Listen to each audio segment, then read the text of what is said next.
Nous avons vu dans la dernière vidéo ce qu'est un syllogisme, ce qu'est un moyen terme et quelles sont les figures possibles de syllogisme. Maintenant, nous allons nous demander, parmi tous les syllogismes possibles, quels sont ceux qui sont logiquement valides et comment pouvons-nous savoir s'ils sont logiquement valides?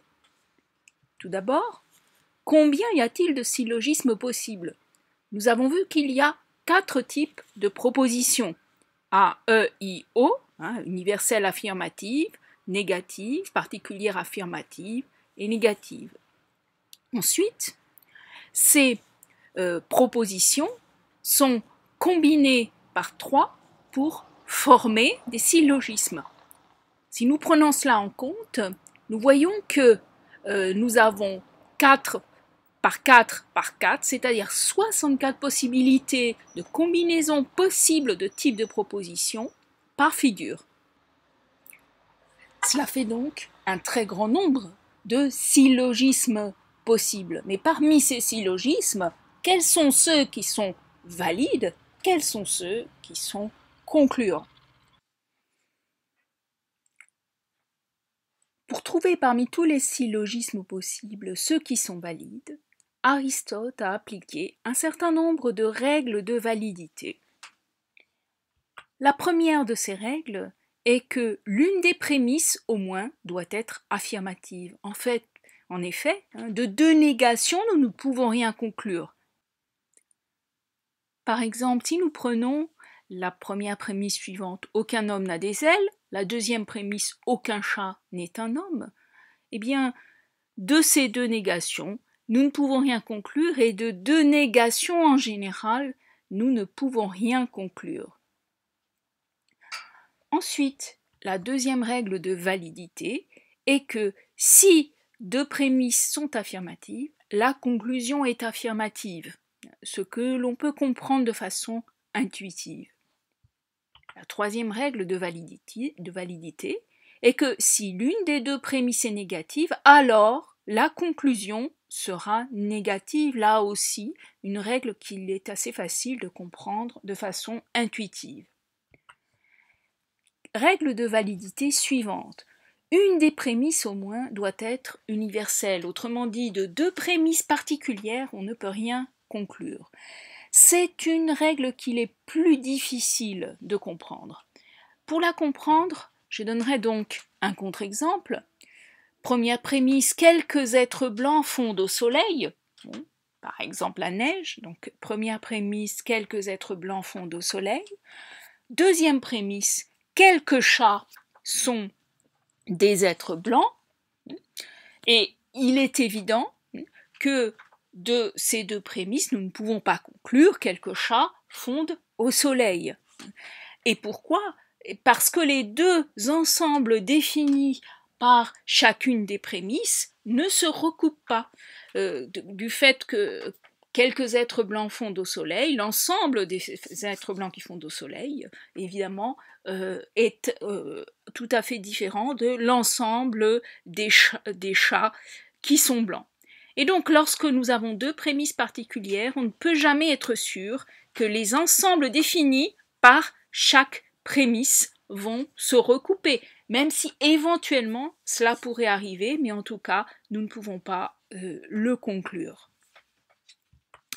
Et enfin, dernière règle de validité que nous allons examiner, si une prémisse est particulière, alors la conclusion est particulière. Là aussi, je crois que nous pouvons facilement le comprendre. En appliquant ces règles de validité, entre autres, Aristote a réussi donc à repérer et à ne conserver comme syllogisme valide que 4 syllogismes dans la première figure, 4 dans la deuxième et 6 dans la troisième. Nous n'allons pas étudier en détail tous ces syllogismes, donc c'est-à-dire ces 14 syllogismes valides, mais nous allons simplement détailler un peu plus ceux de la première figure. Alors, le premier syllogisme valide de la première figure est le syllogisme que nous avons déjà abondamment rencontré. C'est le syllogisme où toutes les propositions, donc les prémices et la conclusion, sont des universelles affirmatives. Et comme les propositions universelles affirmatives ont reçu traditionnellement la lettre A, eh bien cela permet de créer un nom qui va permettre de facilement mémoriser ce type de syllogisme, donc ce sera le nom Barbara.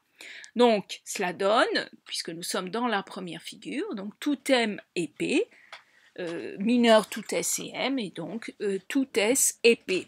Bon, exemple, donc un nouvel exemple qui ne prend plus en compte de propositions singulières qui compliquent un peu les choses. Donc tout ce qui miaule ronronne, mineur tous les chats miaulent, et donc conclusion, tous les chats ronronnent. Deuxième syllogisme valide de la première figure, le syllogisme dont la majeure est en E, la mineure en A, la conclusion en E, ce qui donne comme moyen mnémotechnique c'est la rente.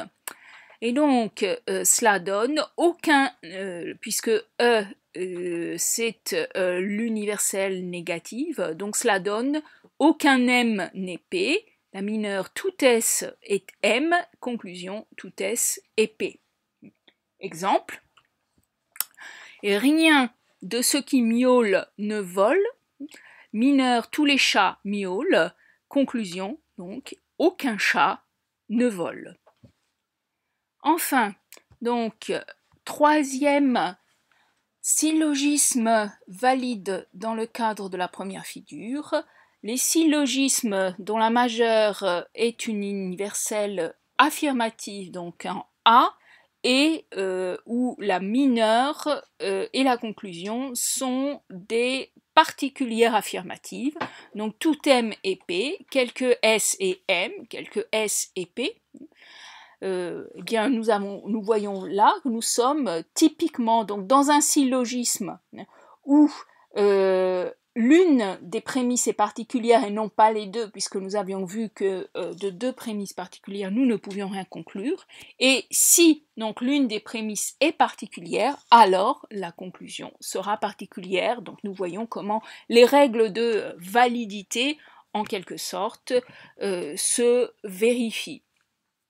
Exemple, majeur, tout ce qui a des nageoires vit dans l'eau, mineur, quelques animaux ont des nageoires, et donc, conclusion, quelques animaux vivent dans l'eau. Et enfin, les syllogismes dont la majeure est une universelle négative, la mineure une particulière affirmative, et donc si on applique les règles de validité, on voit tout de suite que nécessairement la conclusion sera négative puisque l'une des prémices est négative, et elle sera particulière puisque l'une des prémices est particulière. Et donc cela et l'autre prémisse est nécessairement universelle puisque nous avions vu que de deux prémisses particulières on ne peut rien conclure. Donc cela donne aucun M n'est P, quelques S et M, donc quelques S n'est pas P. Exemple,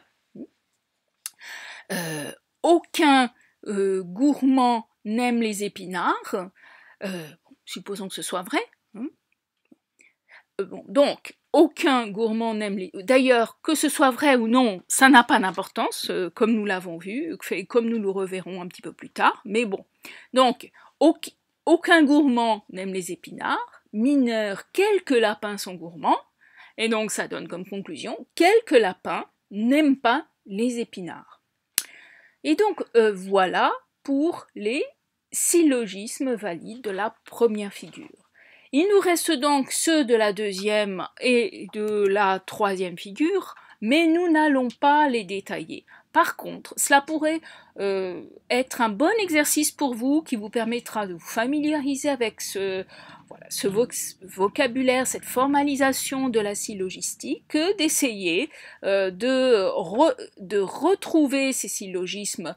Donc je vais vous donner de façon très allusive, très ramassée, et donc trouver des exemples pour voir à quel point les règles de validité se vérifient et de voir la cohérence de ce système.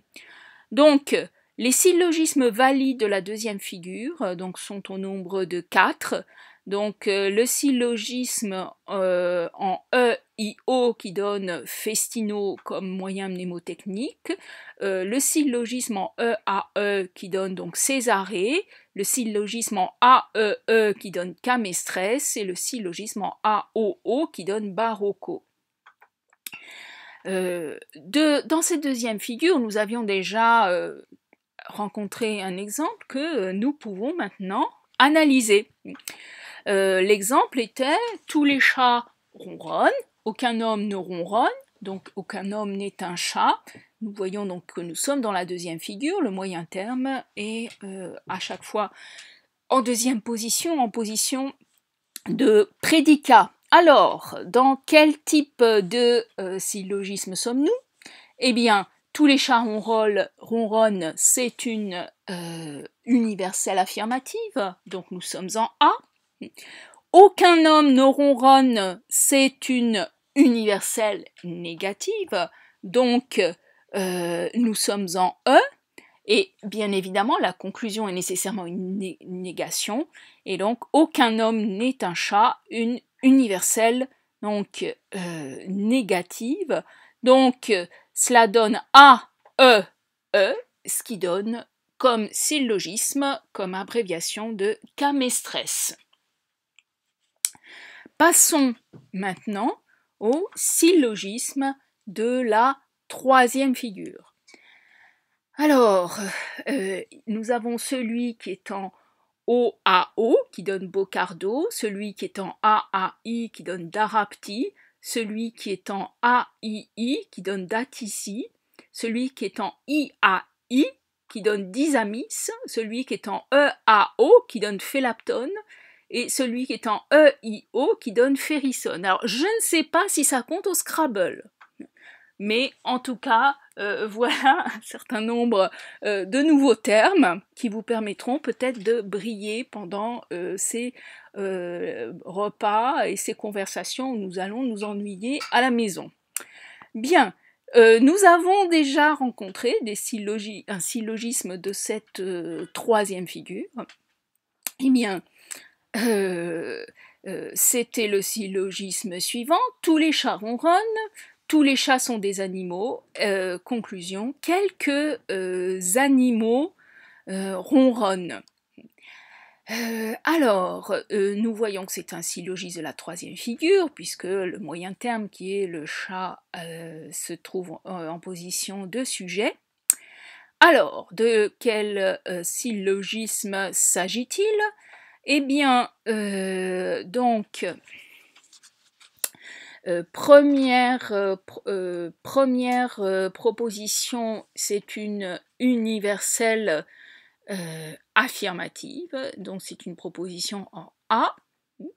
Deuxième proposition, là aussi, c'est une universelle affirmative, donc c'est une proposition en A, et la conclusion, eh bien, c'est une particulière affirmative, donc une proposition en I, et donc nous sommes dans un syllogisme en Darapti. Voilà donc pour les différents types de syllogismes valides qui ont pu être repérés par Aristote. Alors, avant de continuer, soulignons tout d'abord que même si Aristote a repéré les règles de validité qui lui permettent ensuite de sélectionner parmi tous les syllogismes possibles ceux qui sont valides, on ne peut pas considérer à proprement parler que cette démarche est une démonstration, puisque les règles de validité, les syllogismes, enfin les types de syllogismes valides, tout cela, ce sont des principes de la démonstration. Et nous avions vu la même chose pour la question du principe de non-contradiction. Nous ne pouvons pas considérer que nous pourrions démontrer des principes qui sont des principes de la démonstration sans commettre une pétition de principe. Donc, Aristote, en appliquant ces règles de validité, n'a pas néanmoins démontré à proprement parler la validité des figures de syllogismes et des syllogismes valides au sein de chaque figure. Il s'agit d'une forme d'explicitation qui rend en quelque sorte précise l'évidence et qui donc permet de développer une forme peut-être pas encore tout à fait élaborée et tout à fait éloignée de la langue naturelle, mais déjà une forme de formalisation et de symbolisme logique. Quel bilan tirer de cela ? Il y aurait beaucoup de discussions à avoir sur la syllogistique aristotélicienne que nous n'aurons pas ici, sur peut-être son insuffisance, mais à notre échelle, nous allons passer cette question. Simplement, je voudrais rappeler un certain nombre de points. Nous avons vu que tous les syllogismes ne sont pas valides. Ensuite, rappelons également qu'un syllogisme peut être valide alors que toutes ces propositions sont fausses, comme nous l'avions vu dans le fameux syllogisme du chat de Mickey Mouse. Tous les chats sont des hirondelles, eh bien c'est faux. Mickey Mouse est un chat, c'est faux. Mais par contre, de tous les chats sont des hirondelles et de Mickey Mouse est un chat, je peux nécessairement conclure que Mickey Mouse est une hirondelle. Ensuite, soulignons également qu'un syllogisme peut être valide alors que ses prémices sont fausses et sa conclusion est vraie. Exemple, tout ce qui est vert miaule. Première prémisse. Deuxième prémisse, tous les chats sont verts. Troisième prémisse, conclusion, tous les chats miaulent. Eh bien ici, nous sommes clairement dans un syllogisme de type Barbara, un syllogisme valide. Le moyen terme vert est donc à la place du sujet dans la première prémisse, à la place du prédicat dans la deuxième. Nous avons deux universels affirmatives. Bon, voilà, donc le syllogisme est tout à fait valide. Et de plus, la conclusion est vraie. Tous les chats miaulent, je pense que vous en serez d'accord. Et pourtant, c'est une conclusion qui est tirée de deux prémices clairement fausses. Donc, il ne suffit pas d'aboutir à une conclusion vraie pour être entièrement rationnel. Car même si je ne peux pas contester la validité de la déduction logique, il est évident, je pense pour moi, que je ne peux pas admettre que ce syllogisme puisse être une démonstration du fait que tous les chats miaulent. Si on veut me démontrer que tous les chats miaulent au cas où je penserais que non, c'est pas évident, etc. Qu'il y a peut-être des espèces de chats qui ne miaulent pas, enfin moi j'en sais rien, peut-être. Bon, mais en tout cas, si on voulait démontrer que tous les chats miaulent, il est évident que on n'arriverait pas à on ne pourrait pas le faire de façon légitime à partir d'un syllogisme comme celui-ci. Et donc, dernière partie du bilan, qui est en fait une question. Mais alors, s'il ne suffit pas de respecter les règles de la validité logique, s'il ne suffit pas d'aboutir à des conclusions vraies pour démontrer quelque chose, alors qu'est-ce qu'une démonstration? Comment parvenir à définir ce qu'est réellement un raisonnement conduisant à une connaissance? C'est ce que nous verrons lors de la prochaine vidéo que je pense je pourrai poster la semaine prochaine. Merci de votre attention.